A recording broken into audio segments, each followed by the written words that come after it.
the 2024 presidential candidacy and presidential race approach November and become closer to reality, certain issues begin to heat up.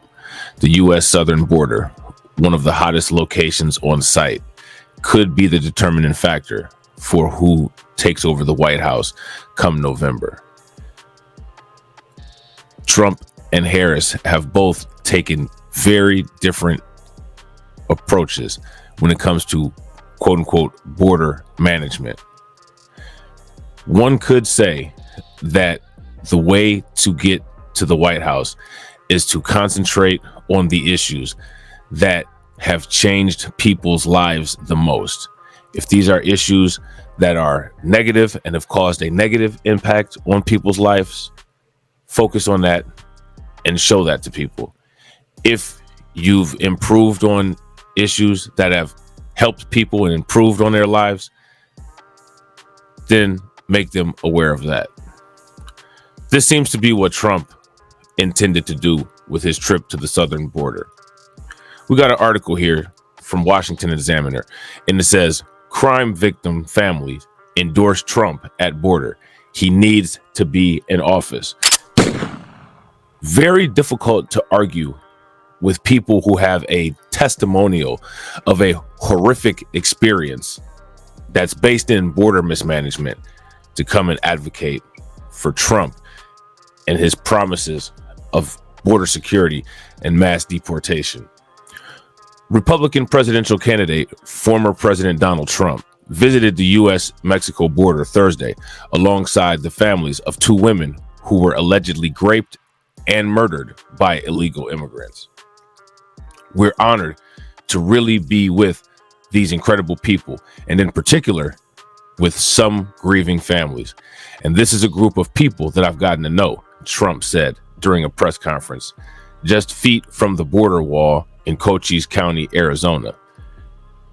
Trump listed more than a dozen incidents of children and women being sexually assaulted or deleted by illegal immigrants, including the deaths of 12-year-old Jocelyn Nungare of Texas and 37-year-old Rachel Morin of Maryland.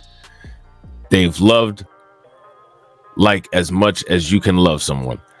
I've spent time with all of them, and what goes through my mind is I don't know how the hell they can take it, Trump said. Trump turned over one part of the press conference to two families on site who had been personally affected by quote unquote migrant crime, a term Trump has coined for criminal offenses committed by illegal immigrants who were admitted into the country during the Biden administration. Republicans have used such anecdotes to make illegal immigration the centerpiece of their election pitch. Alex Nungare, the mother of Jocelyn Nungare, said the months since her daughter's death have been very hard. She was left with no clothing from the waist down, thrown in a bayou, and left strangled to death, said Alexis Nungare. There were over 300 detention beds that suspects should have been at because they were detained and they were released when they shouldn't have been released. They had one ankle monitor. It didn't stop anything. So now I have to go through the rest of my life with my son always asking for his sister. I hope everybody could hear the pain just to please, he needs to be in office, Alexis Nungare said, referring to Trump, who stood behind her. We need border control. We need to stop this. We need to stop losing our littles. Now, this is interesting. And people could say, well, he's making an emotional play. This could be true. But my question is, how have the Democrats addressed this at all? What have the Democrats done to secure the voters' faith and belief that these kind of things will not happen if they get another 4 years in office? What was said at the recent DNC to put people's hearts and minds at rest that the southern border will be secure and that immigration will be made efficient to where these kind of things don't happen? Jocelyn Nungare was found deceased on June 16th, Court records said Jocelyn Nungaray had snuck out of her home late the previous night and had gone to 7-Eleven, where she encountered the two suspects after they had partied at a local restaurant. The two men were alleged to have lured her to a private area, then raped and strangled her before throwing her body into a creek to get rid of DNA evidence. One suspect reportedly searched how to get out of the United States before the police arrested them. Now, what does that imply? Patty Marin, the mother of Rachel Marin, said her daughter and mother of 5 was sexually assaulted and deleted last August while on a jog on a local walking trail when she was attacked. The suspect, illegal immigrant Victor Martinez Hernandez of El Salvador, was arrested this summer by police in Oklahoma. She was brutally beaten, raped, and then stuffed into a drain pipe, said Patty Marin. Because of this open border, we've not just had my daughter, but we've actually had 2 in the same county that were from where illegal immigrants have come and caused rape and deletion of our citizens. Okay.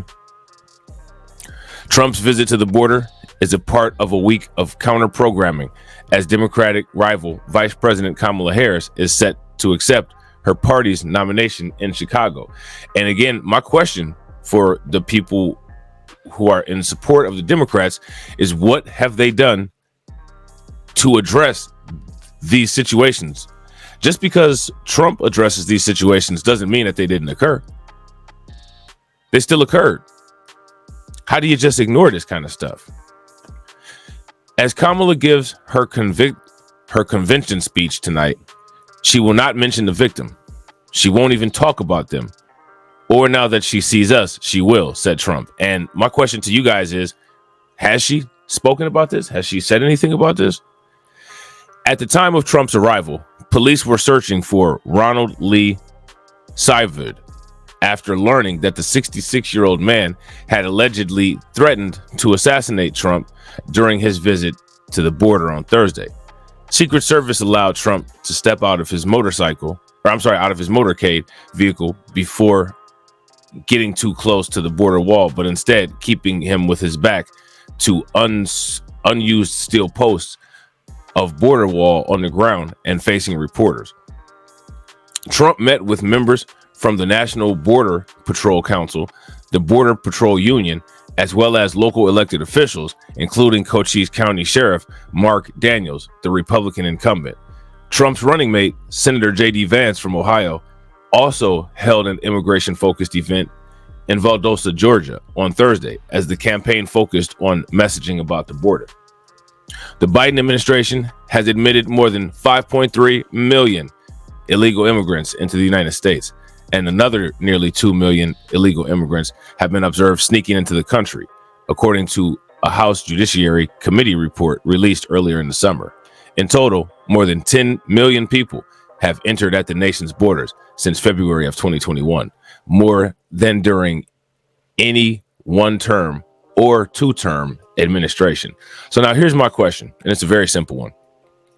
If we've had record high numbers of illegal immigration during the Biden administration,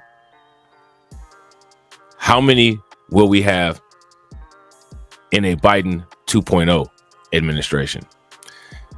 And if there's even more illegal immigration in a Biden 2.0, are you satisfied?